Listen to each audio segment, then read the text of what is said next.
I was born in the United States simply because, as I always say, my mother happened to be there at the time. My parents... my parents were studying electrical engineering in Schenectady, New York, and that was the chief seat of the General Electric Company, and still is actually.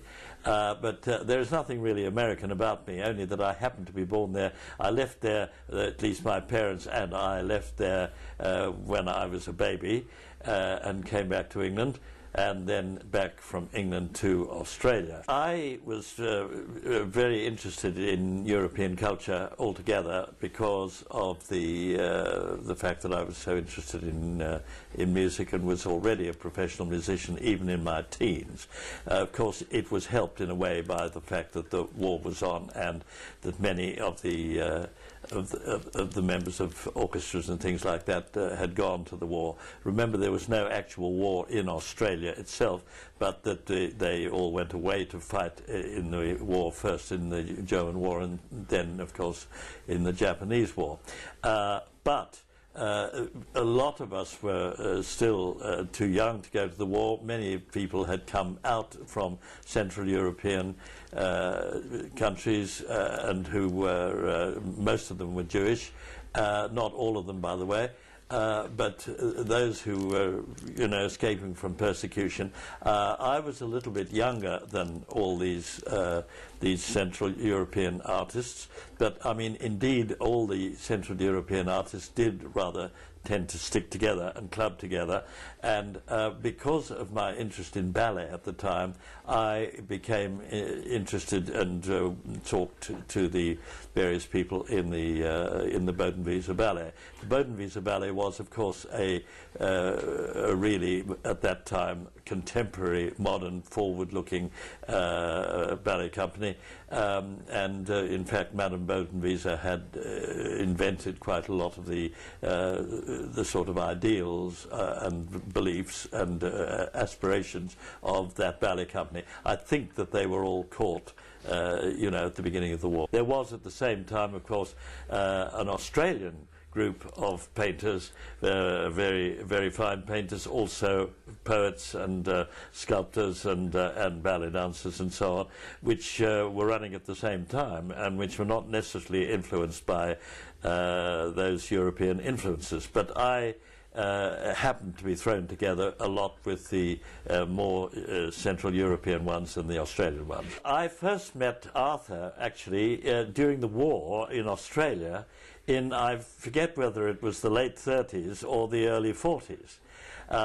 And he was very much, although he was already naturally a sculptor, he was very interested in the Bodenwieser Ballet, which was a ballet company consisting of people who actually mostly came from Austria and Hungary and Central Europe generally also.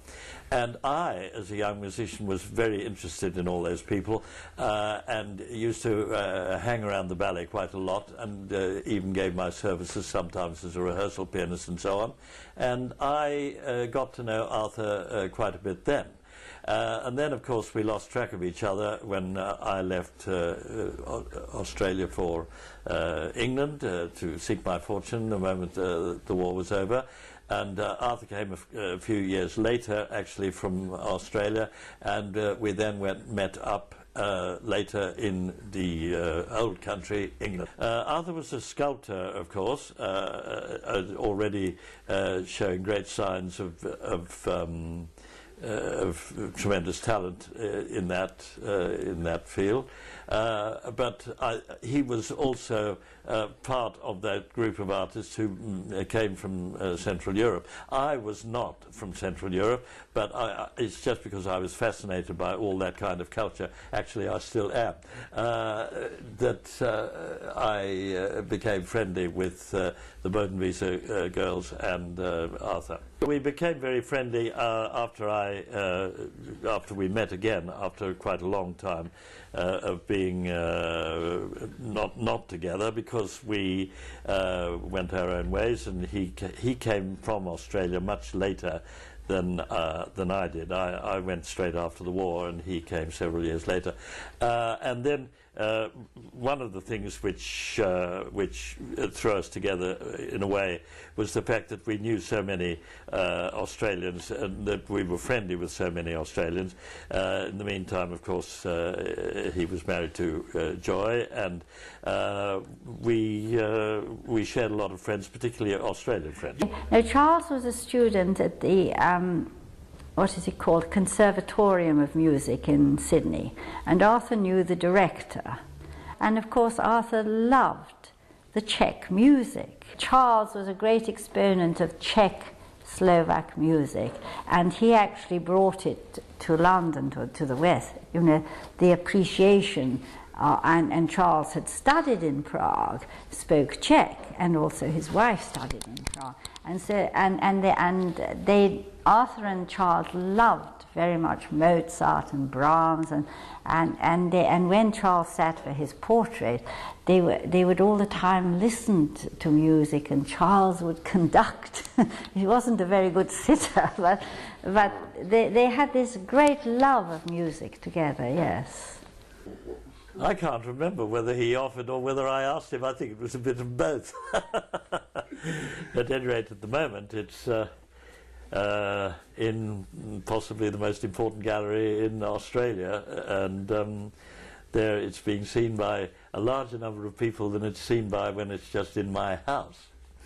I remember very much that when he was actually modelling, when I was, so to speak, sitting for him, when he was modelling what turned out to be the most wonderful bust of me, that we were playing recordings, and it happened to be something that he particularly liked, and something that I was actually studying at the time, which was Strauss's Rosenkavalier, where now more Central European than that you can't have.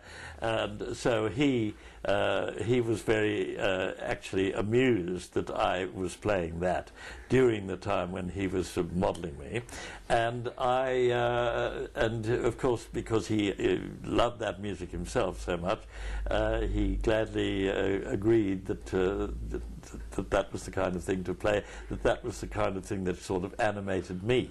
Well, it was probably difficult for him, but if he found it difficult, I must say, he didn't complain particularly.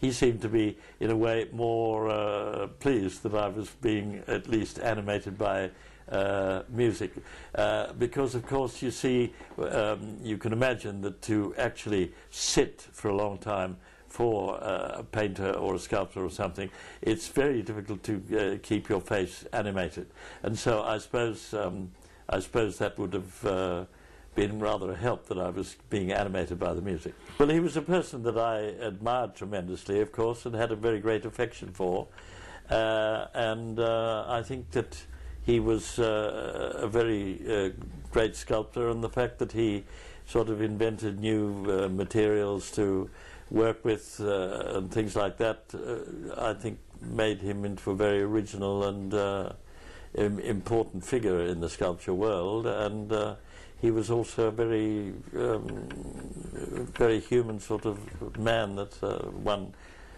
could easily have a great affection for.